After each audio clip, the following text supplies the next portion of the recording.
الحمد لله الحمد لله الذي جعل في السماء بروجا وجعل فيها سراجا وقمرا منيرا وهو الذي جعل الليل والنهار خلفة لمن أراد أن يذكر أو أراد شكورا أشهد أن لا إله إلا الله الملك الأعلى وأشهد أن سيدنا مولانا محمدا عبده ورسوله اللهم فصل وسلم على هذا النبي المصطفى وعلى آله وأصحابه أولي الصدق والوفاء أما بعد فيا عباد الله أوصيني وإياكم بتقوى الله اتقوا الله فقد فاز من اتقى خاب من طغى أعوذ بالله من الشيطان الرجيم بسم الله الرحمن الرحيم ولنبلونكم بشيء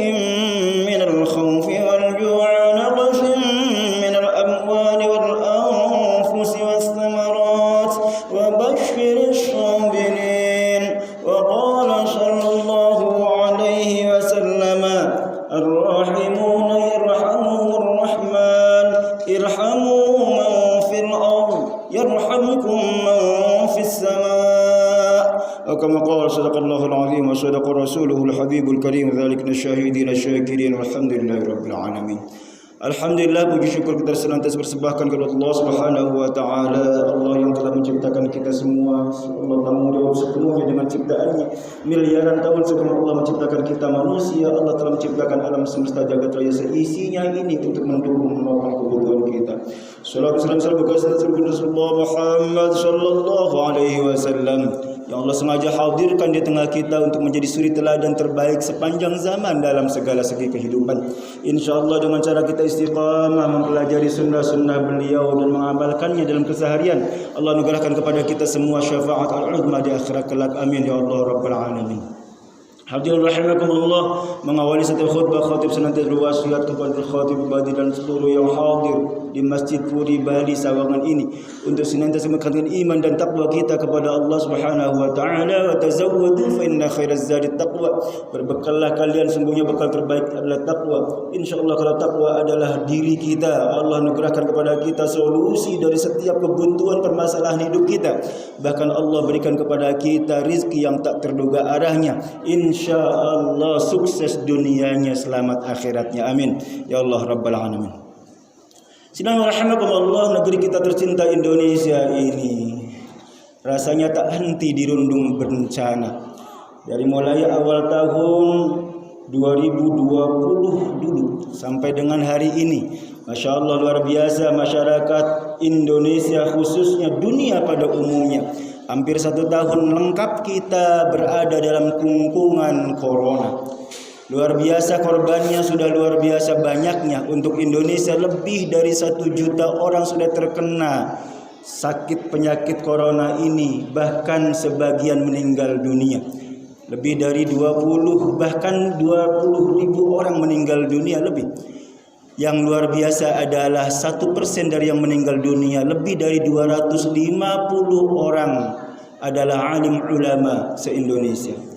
Hadirin rahimakumullah, ternyata ujian musibah bencana ini bukan hanya corona tapi juga luar biasa banyak merundung kita semua. Bahkan BNPB, Badan Nasional Penanggulangan Bencana, di setengah bulan pertama bulan Januari 2021 ini saja mencatat sudah lebih dari 163 kali bencana di Indonesia. Setengah bulan pertama di tahun ini. Allah Akbar, kalau sekarang sudah lebih dari 1,5 bulan, sudah berapa lagi bencananya? Dari mulai kebakaran, kebanjiran, longsor, gempa bumi, gunung meletus, bahkan sampai dengan pesawat terbang jatuh. Jumat lalu ada beberapa kota di Jawa Barat ini khususnya yang terendam banjir. Ada Majalengka, Kuningan, Indramayu sebagian. Hari ini ibu kita tercinta juga belasan RW terendam air. Hadirin rahimakumullah, karenanya khutbah singkat hari ini kita ingin belajar dari beragam bencana ini, dari musibah-musibah ini, untuk sampai pada level yang kedua, muhasabah. Dari musibah kita ingin muhasabah, sampai akhirnya endingnya yang ketiga adalah mahabbah. musibah, muhasabah, mahabbah. Hadirin rahimakumullah, mari kita mulai bagian yang pertama, kata musibah. Hadirin, kata musibah berasal dari kata Arab asoba yusibu isobah. Artinya adalah semua yang menimpa kita. Semua yang menimpa kita dalam bahasa Arab disebut sebagai musibah.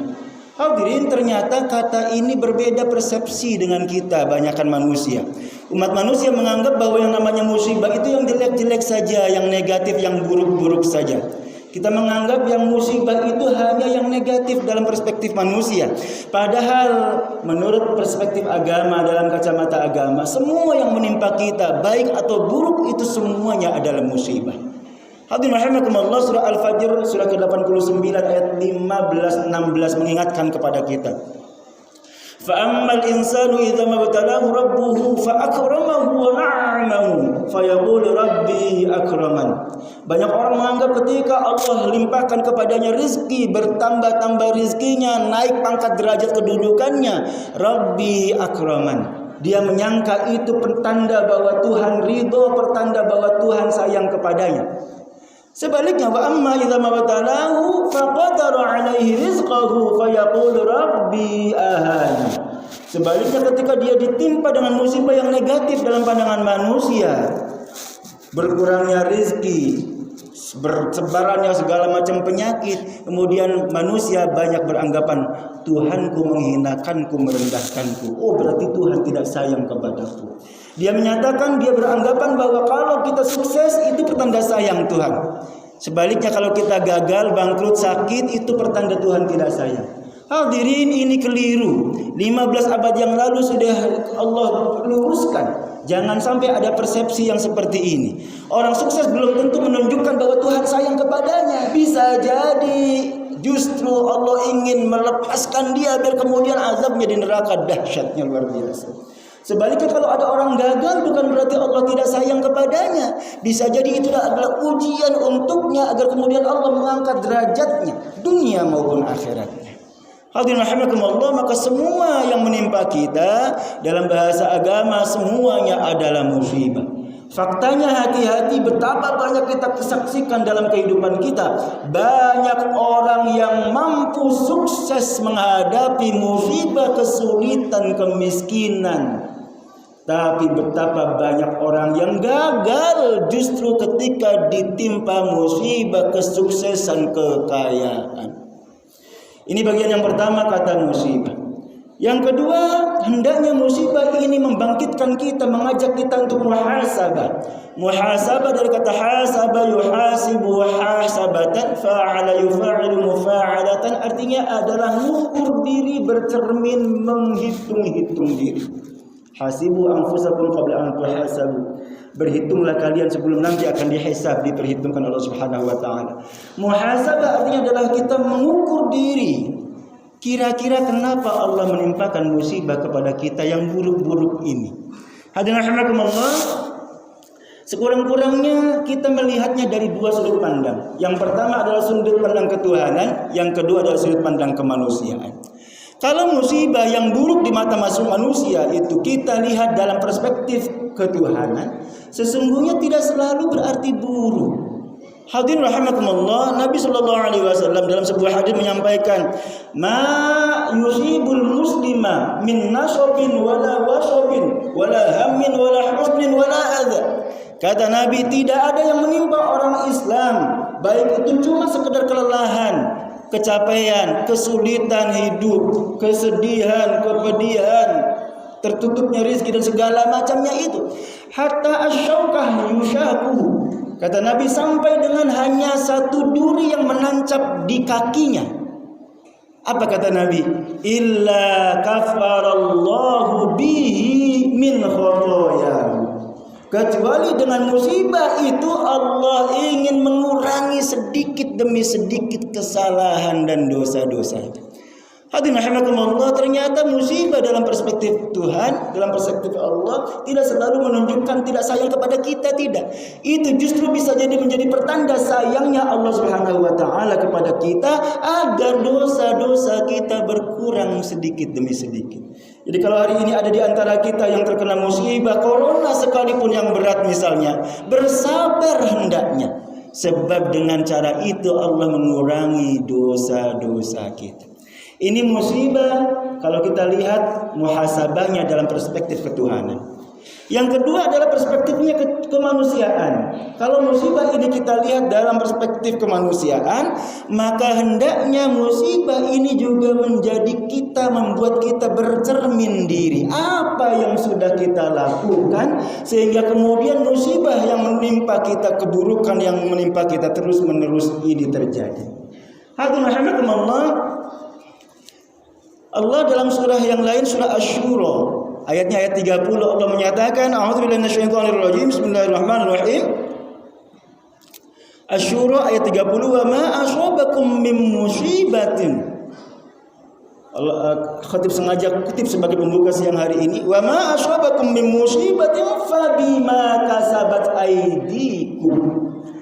Allah katakan dalam surah Asy-Syura ayat 30 ini, apa yang menimpa, musibah yang menimpa kepada kalian, jangan salahkan Tuhan. Jangan salahkan alam, itu adalah hasil karya kalian sendiri. Itu adalah kejahatan tangan kalian sendiri. Wa ya'fu 'an katsir. Ayat ini Allah tutup dengan kata-kata wa ya'fu 'an katsir. Itu sedikit yang ditampakkan, itu adalah kesalahan kalian yang sedikit. Wa ya'fu 'an katsir, sementara yang banyak kesalahan kalian mengelola alam ini kami tutupi, tidak kami tampakkan. Allahu Akbar. Hadirin, di ayat yang lain kita temukan zaharul fasadu fil barri wal bahri bima kasabat aidi.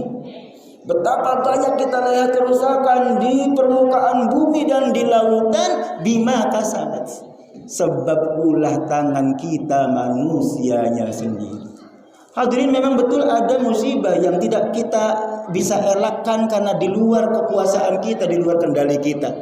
Gempa bumi, barangkali gunung meletus, itu kita tidak bisa ikut campur di dalamnya.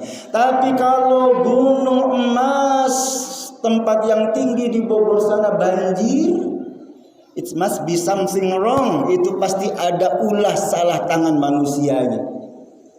Kalau kemudian hutannya digundulin, gunung digundulin, sementara tempat rendahnya diuruk menjadi permukaan, maka jangan salahkan alam kalau kemudian banjir melanda. Jangan salahkan Tuhan kalau kemudian banjir menimpas kita. Hadirin rahimakumullah, ini bagian yang kedua, musibah hendaknya membuat kita muhasabah, introspeksi. Kita ini manusia ditugaskan oleh Allah sebagai khalifah untuk mengelola alam semesta ini dengan sebaik-baiknya, dengan sebijaksana-bijaksana. Ini bagian yang kedua, muhasabah. Hadirin, faktanya musibah apalagi yang beruntun dan lama seperti ini menyebabkan banyak di antara saudara kita yang kemudian terlunta. Banyak yang kesulitan hidupnya. Hadirin, hampir 1 tahun genap corona, betapa banyak di antara kita. Bayangkan kalau kita ini punya penghasilan harian, pedagang asongan, pinggir-pinggir jalan misalnya, gara-gara corona tutup usahanya. Bagaimana cari makannya? Bukan hanya yang kecil-kecil, bahkan juga perusahaan besar konglomerasi yang luar biasa seperti itu juga kena imbasnya. Dan dahsyatnya kalau yang perusahaan-perusahaan besar itu yang kena imbasnya, lalu ribuan karyawannya dirumahkan, di PHK. Bagaimana pula nasibnya? Maka bagian yang ketiga hadirin, musibah ini membuat kita hendaknya bangkit dalam diri kita mahabbah. Dari kata hub artinya cinta, mahabbah cinta dan kasih sayang. Hadirin, hari ini banyak di antara keluarga kita, saudara kita, tetangga kita yang mungkin kesulitan hidupnya. Mungkin hanya gara-gara tidak cerita, kita nggak tahu bagaimana kondisinya. Hadirin, maka ayo kita ulurkan tangan membantu sama saudara kita yang terkena musibah, segala macam musibah ini. Gak usah yang jauh-jauh, yang dekat-dekat saja dulu. Kalau ada di antara tetangga kita yang terkena corona, ayo kita urun rempuk Dawis Dasawisma atau RT-nya mengelola bagaimana caranya orang yang terkena corona, satu keluarganya ini kita bisa jamin, kita siapkan makanannya, minumannya, kebutuhan pokoknya. Ini pertanda kita cinta kepada sama kita, saudara-saudara kita. Ini bagian yang pertama, muhibbah, mahabbahnya, cintanya dengan bentuk materi.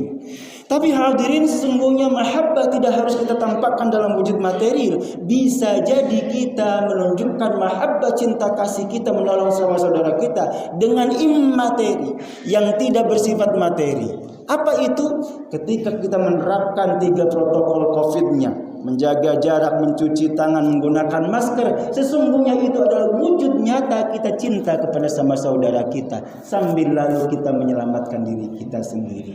Alhamdulillah, maka mari sayangi, cintai, kasihi saudara kita sama kita, yang terdekat maupun yang jauh, sesuai dengan kemampuan kita dengan segala daya upaya.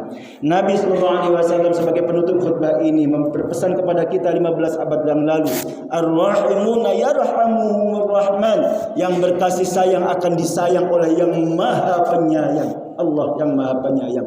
Maka irhamu ma fil ard, sayangi yang di bumi ini, yarhamkum ma fis sama. Nabi katakan yang di langit pasti akan menyayangi kalian.